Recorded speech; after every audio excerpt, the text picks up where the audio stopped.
Sa ngalan ng Ama, ng Anak, ng Espiritu Santo. Amen. Sumainyo ang Panginoon. At sumaiyo rin. Mga kapatid, aminin natin ating mga kasalanan upang tayo maging marapat gumanap sa banal na pagdiriwang ng misang ito. Inaamin ko sa makapangyarihang Diyos at sa inyong mga kapatid na lubha ko nagkasala sa isip, sa salita at sa gawa at sa aking pagkukulang. Kaya sinasamo ko sa mahal ni Birheng Maria, sa lahat ng mga anghel at mga banal, at sa inyong mga kapatid na ako'y panalangin sa Panginoong ating Diyos. Kawaan tayo ng makapangyarihang Diyos, patawarin tayo sa ating mga kasalanan, at patnubayan tayo sa buhay na walang hanggan. Amen. Panginoon, kaawaan mo kami. Panginoon, kaawaan mo kami. Kristo, kaawaan mo kami. Kristo, kaawaan mo kami. Panginoon, kaawaan mo kami. Panginoon, kaawaan mo kami. Manalangin tayo. Ama naming makapangyarihan, pinananauli at pinahahalagahan mo ang wagas na katapatan. Itaguyod mo ang aming kalooban upang mahubog sa sigasig ng iyong Espiritu at maging matatag sa pananalig at masipag sa gawa ng pag-ibig. Sa pamagitan ni Jesucristo kasama ng Espiritu Santo, magpasawalang hanggan. Amen.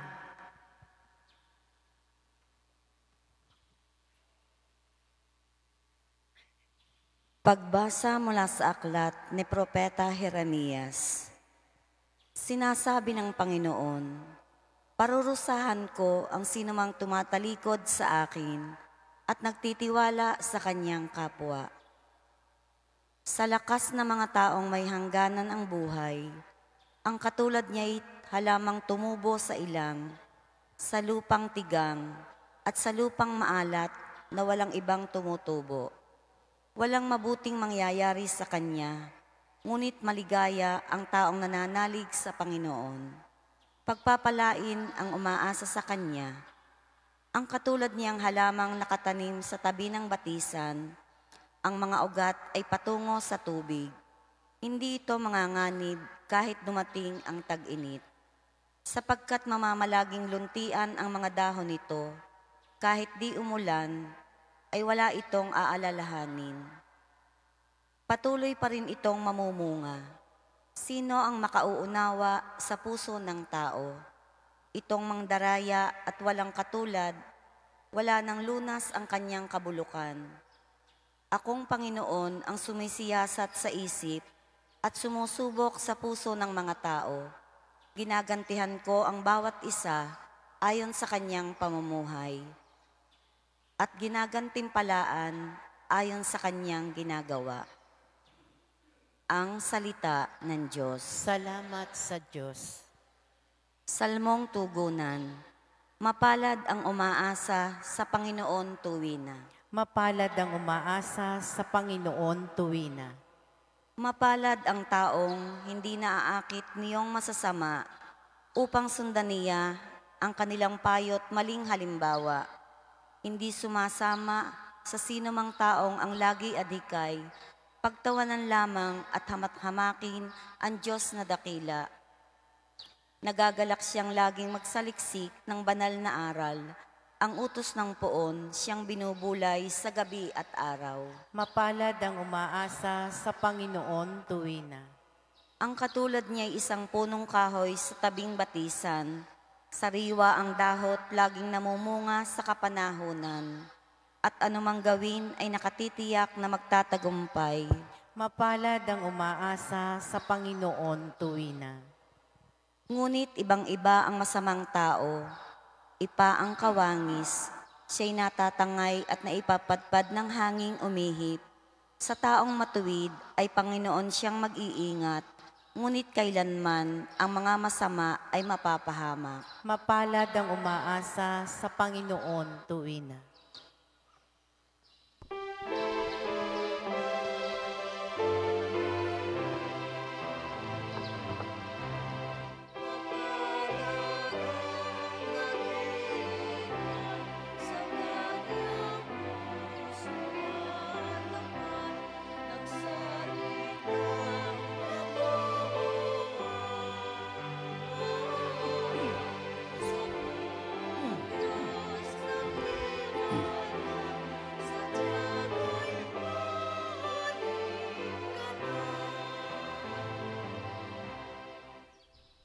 Sumayin niyo ang Panginoon. at sumaiyo rin.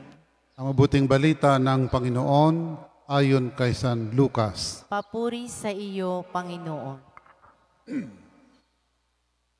Noong panahong yon, sinabi ni Jesus sa mga Pariseo, may isang mayamang nagdaramit ng mamahalin at saganang-sagana sa pagkain araw-araw.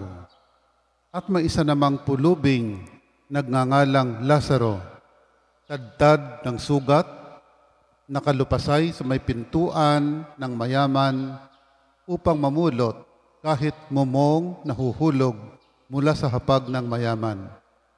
At doon ay nilalapitan siya ng mga aso at dinidilaan ang kaniyang mga sugat. Namatay ang pulubi at dinala ng mga anghel sa piling ni Abraham. Namatay rin ang mayaman at inilibing. Sa gitna ng kanyang pagdurusa sa Hades, tumingala ang mayaman at kanyang natanaw sa malayo si Abraham, kapiling ni Lazaro. At sumigaw siya, Amang Abraham, mahabag po kayo sa akin. Utusan ninyo si Lazaro na isawsaw sa tubig ang dulo ng kanyang daliri at palamigin ang aking dila, sapagkat naghihirap ako sa apoy na ito. Ngunit sinabi sa kanya ni Abraham, Anak, alalahanin mong nagpasasa ka sa buhay sa ibabaw ng lupa at si Lazaro'y nagtiis ng kahirapan. Ngunit ngayon, inaaliw siya rito, samantalang ikaw naman ay nagdurusa. Higit sa lahat, inilagay sa piling sa pagitan natin ang isang malaking bangin upang ang mga narito ay hindi makaparian at ang mga nariyan ay hindi makaparito. At sinabi ng mayaman, kung gayon po, Amang Abraham, ipinamamanhi ko sa inyong papuntahin si Lazaro sa bahay ng aking ama, sapagkat ako ay may 5 kapatid na lalaki.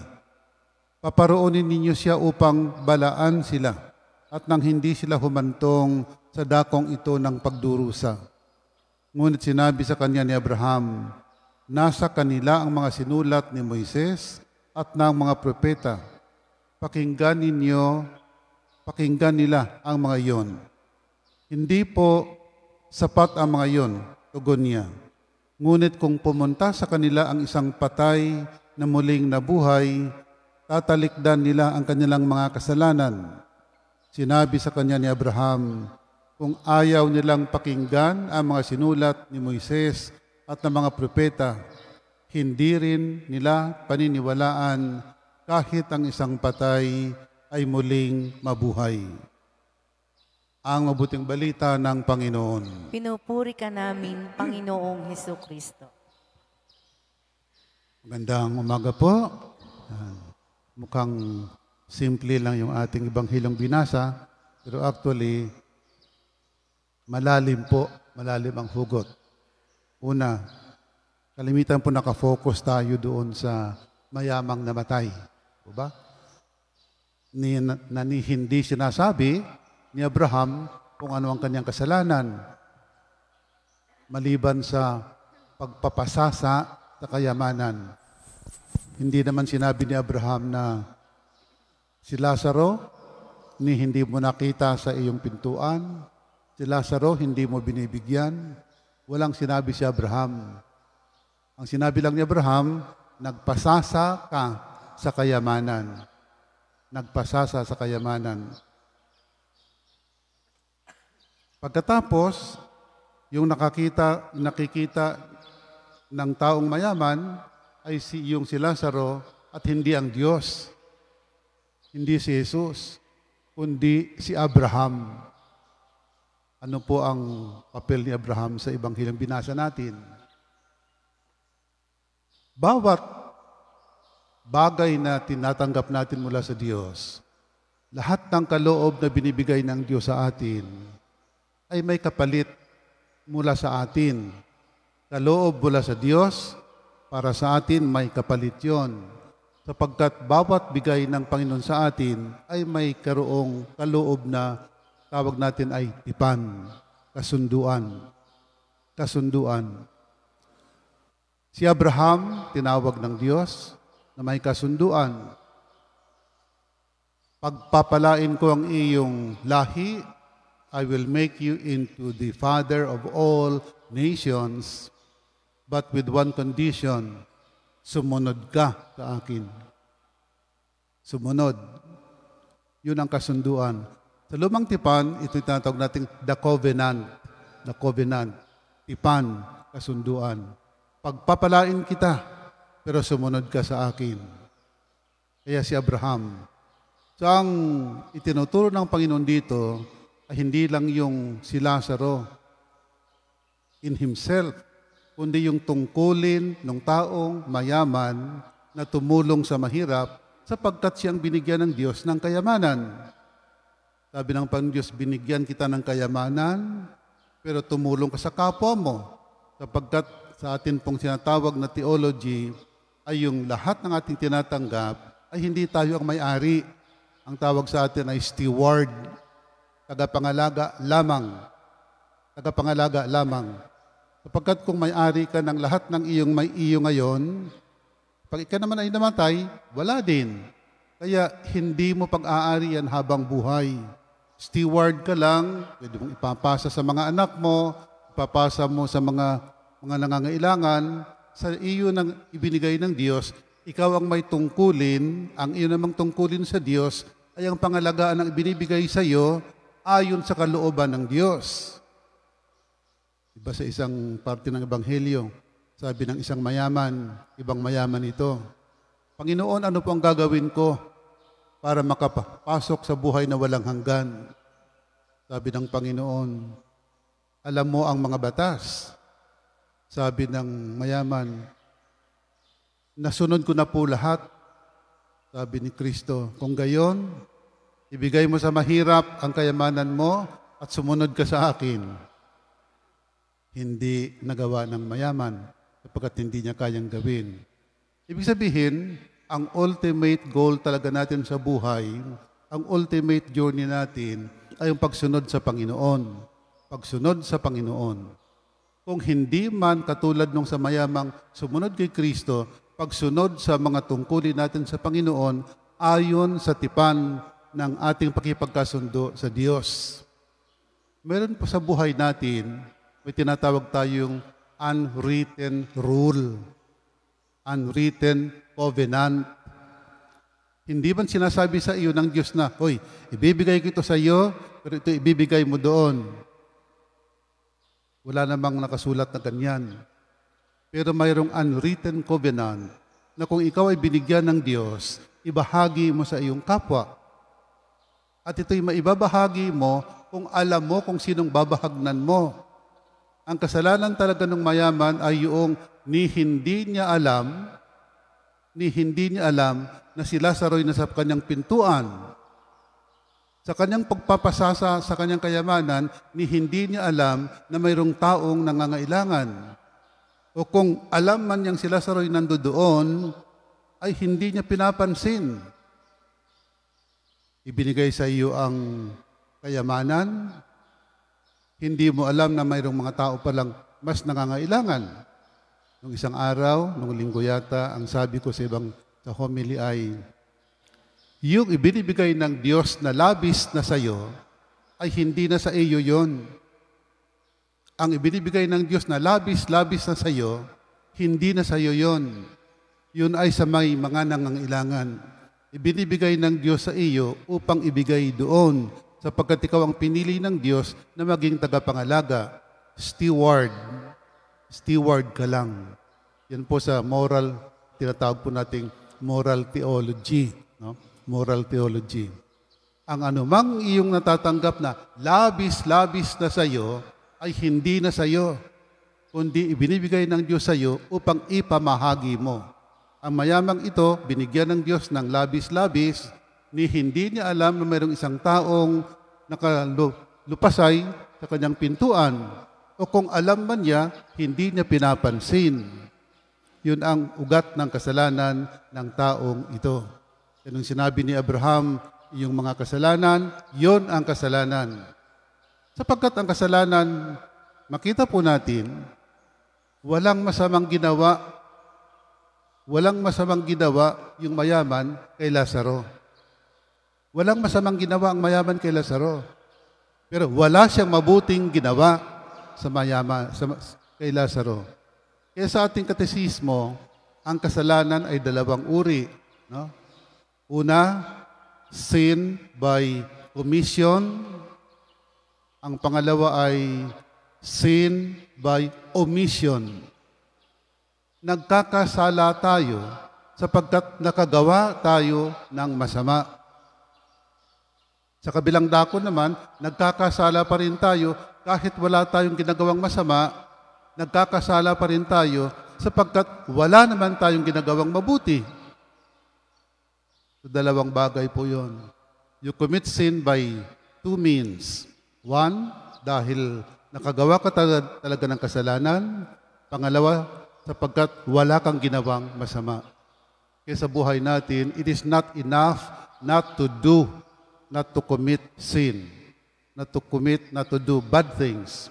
Kailangan ding gumawa tayo ng kabutihan. Mga kapatid, inuulit ko po, lahat po tayo ay binibiyaan ng Diyos, malaki man o maliit. Pero bawat bigay ng Diyos sa atin ay may kaakibat na kasunduan. At ang kasunduan, especially sa mga bagay na material, ay ang Panginoon ang bibigay sa iyo upang ikaw ang tagapangalaga, pero ibahagi mo sa mga mas nangangailangan. At upang makabahagi ka sa mga mas nangangailangan, tumanaw ka sa labas. Go out of yourself. May mga taong hindi nila kasi alam May mga taong hindi nila alam na may taong mas nangangailangan sapagkat hindi sila lumalabas sa kanilang sarili, sa kanilang tahanan, sa kanilang sariling pagkatao, nakafocus sila doon. Kaya hindi nila alam na mayroong mga taong mas nangangailangan sa mga bagay na ipinamahala sa kanila ng ating Panginoon. Sa ngalan ng Ama, ng Anak, ng Espiritu Santo. Amen. Amen. Habang inaalala natin ang mga pangailangan ng mga dakila, ng mga dukha, lumapit tayo sa ating Diyos na nagbabahagi sa lahat ng Kanyang kayamanan sa pagsusugo ng Kanyang anak sa mundo at ating itutugon sa bawat panalangin. Ama ng mga dukha, pagpalain mo kami. Ama ng mga dukha, pagpalain mo kami.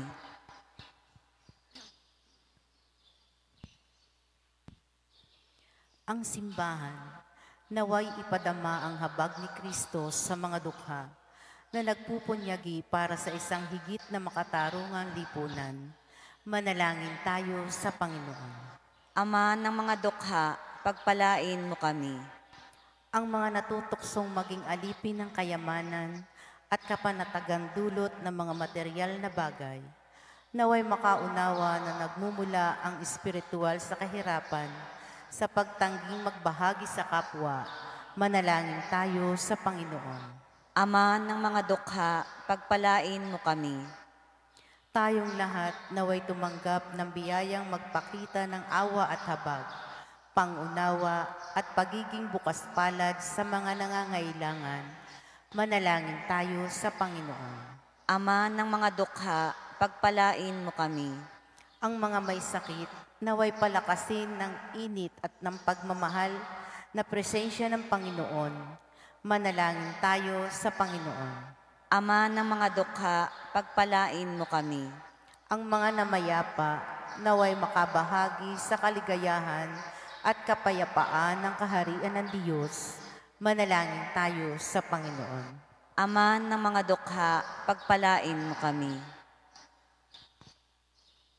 Ama naming nasa langit, sa iyong pag-ibig at habag, puspusin mo kami ng iyong nag-uumapaw na kabutihang loob at tulungan kaming dumamay sa mga kapuspalad. Idinadalangin namin ito sa pamamagitan ni Kristong aming Panginoon. Amen.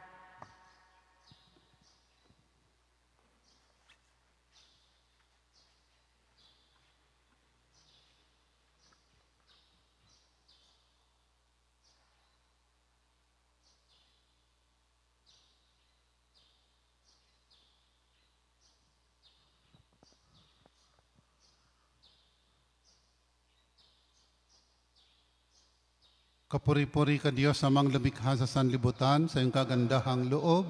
Narito ay may alay mula sa lupa't bunga ng aming paggawang tinapay na ito para maging pagkaing nagbibigay buhay. Kapuri-puri ang poong may kapal, ngayon at kailanman.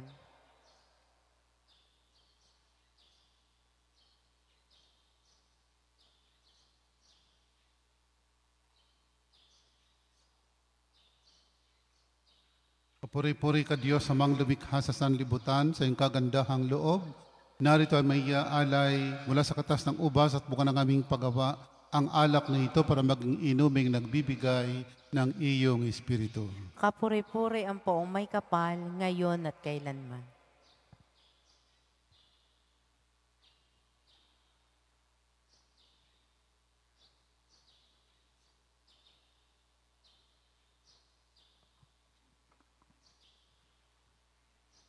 Manalangin kayo mga kapatid upang paghahain natin ay kalugdan ng Diyos, amang makapangyarihan. Tanggapin nawa ng Panginoon itong paghahain sa iyong mga kamay, sa kapurihan niya at karangalan sa ating kapakinabangan at sa buong sambayanan niyang banal.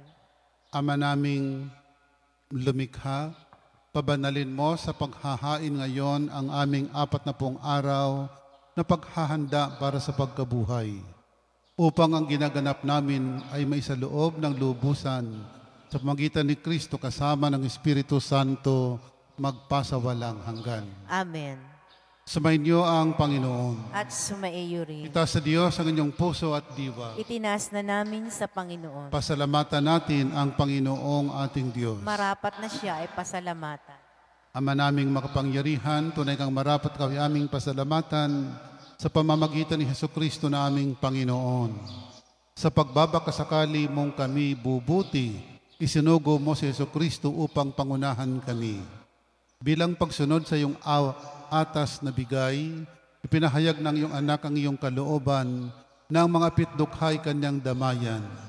Ngayon ay iyong inihahandog ang pagkakataong aming maisaloob, ang kanyang ganap at kusang paglilingkod upang sa iyo'y lagi kaming makasunod.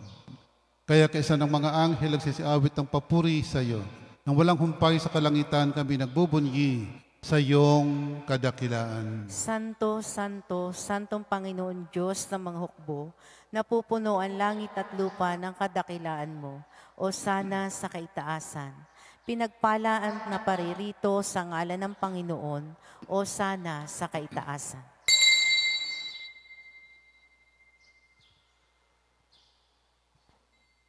Ama naming banal, ikaw ang bukal ang tanang kabanalan, kaya't sa pamagitan ng Espiritu gawin mong banal ang makaloob na ito, upang para sa aming maging katawan at dugo ng aming Panginoong Hesukristo.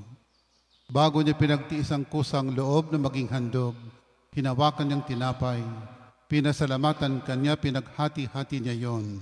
Niabot sa kanyang malagad at sinabi, tanggapin ninyong lahat ito at kanin. Ito ang aking katawan na ihahandog para sa inyo.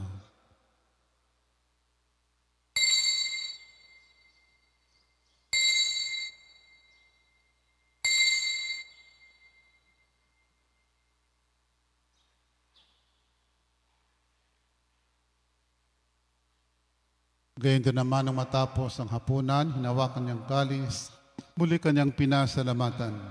Niabot niya ang kalis sa kanyang malagad at sinabi, tanggapin niyong lahat ito at inumin. Ito ang kalis ng aking dugo, ng bago at walang hanggang tipan. Ang aking dugo na ibubuhos para sa inyo at para sa lahat, sa pagpapatawad ng mga kasalanan. Gawin ninyo ito sa pag-alaala sa akin.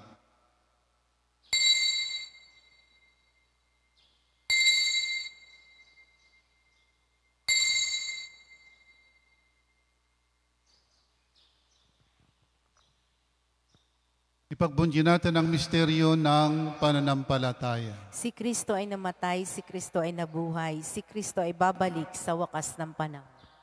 Ama, ginagawa namin ngayon ang pag-alala sa pagkamatay at muling pagkabuhay ng iyong anak.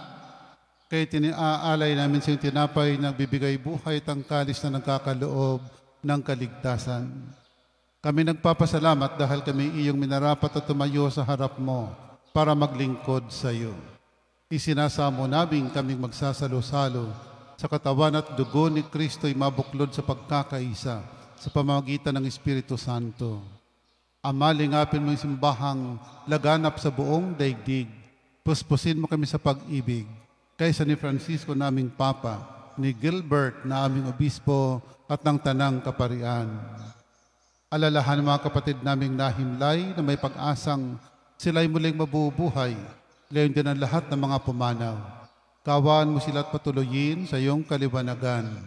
Kawan pagindapatin kaming lahat na makasalo sa iyong buhay na walang wakas. Kaysa ng mahal na Birheng Maria na ina ng Diyos, kaysa ng poong San Jose na mga apostol at ang lahat ng mga banal na namuhay dito sa daigdig ng kalugod-lugod sa iyo.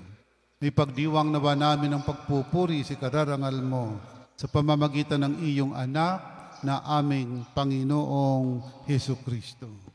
Sa pamamagitan ni Kristo kasama niya at sa Kanya, ang lahat ng parangal at papuri ay sa iyo, Diyos, amang makapangyarihan, kasama ng Espiritu Santo, magpasawalang hanggan.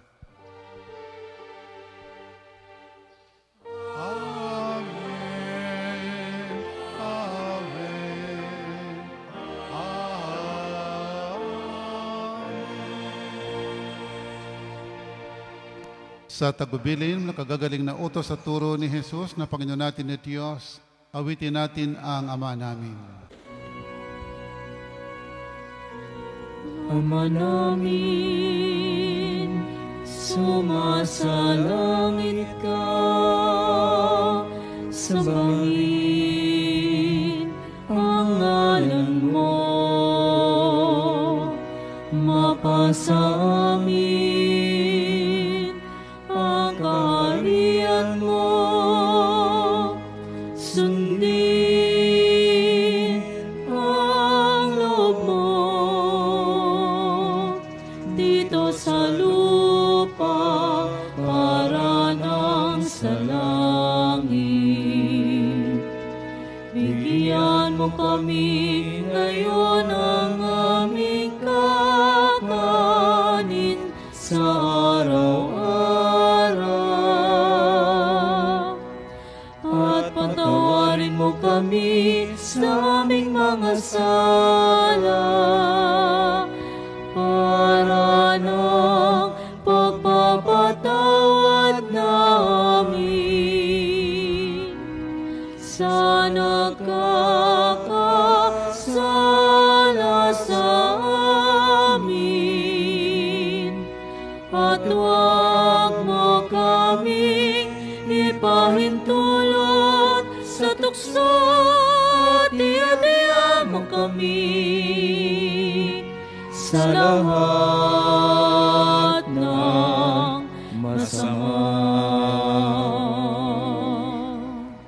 Hinihiling namin kami adya sa lahat ng masama, pagkalooban ng kapayapaan araw-araw, iligtas sa kasalanan, at ilayo sa lahat ng kapahamakan. Samantalang aming pinanabikan ng dakilang araw ng pagpapahayag ng tagapagligtas naming si Hesu Kristo. Sapagkat iyo ang kaharian at ang kapangyarihan at ang kapurihan magpakailanman. Amen. Panginoong Jesucristo, sinabi mo sa iyong mga apostol, kapayapaan ang iniiwan ko sa inyo. Ang aking kapayapaan binibigay ko sa inyo. Tunghayan mong aming pananampalataya at huwag ang aming mga pagkakasala. Pagkalooban mo kami ng kapayapaan at pagkakaisa ayon sa iyong kalooban, kasama ng Espiritu Santo, magpasawalang hanggan. Amen. Ang kapayapaan ng Panginoon ay laging sumainyo. At sumaiyo rin. Magbigayan po tayo ng kapayapaan sa isa't isa. Peace be with you. Kordero ng Diyos na nag-aalis ng mga kasalanan ng sanlibutan, maawa ka sa amin. Kordero ng Diyos na nag-aalis ng mga kasalanan ng sanlibutan, maawa ka sa amin. Kordero ng Diyos na nag-aalis ng mga kasalanan ng sanlibutan, ipagkaloob mo sa amin ang kapayapaan.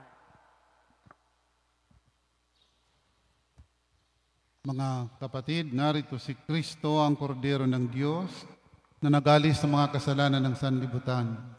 Mapalad tayong nanyayahan sa kanyang piging. Panginoon, hindi ako karapat-dapat na magpatuloy sa iyo. Ngunit sa isang salita mo lamang ay gagaling na ako.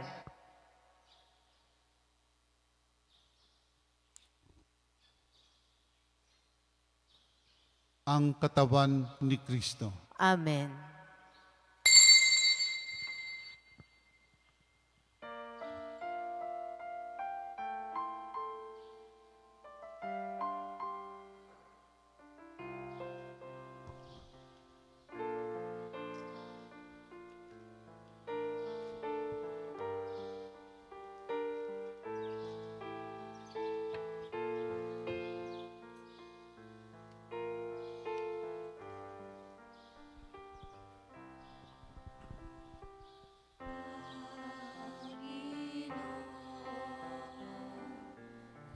Turuan mo akong maging bukas para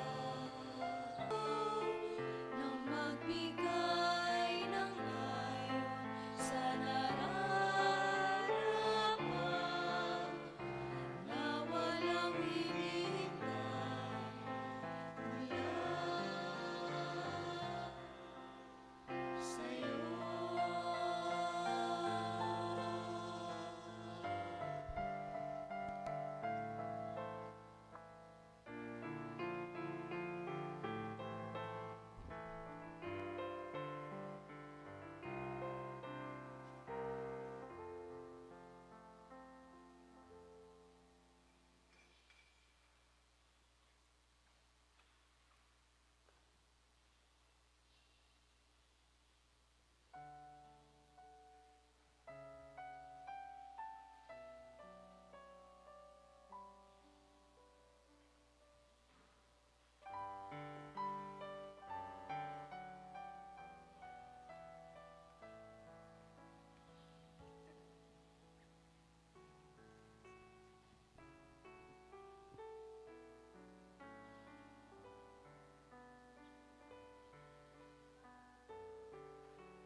Manalangin tayo.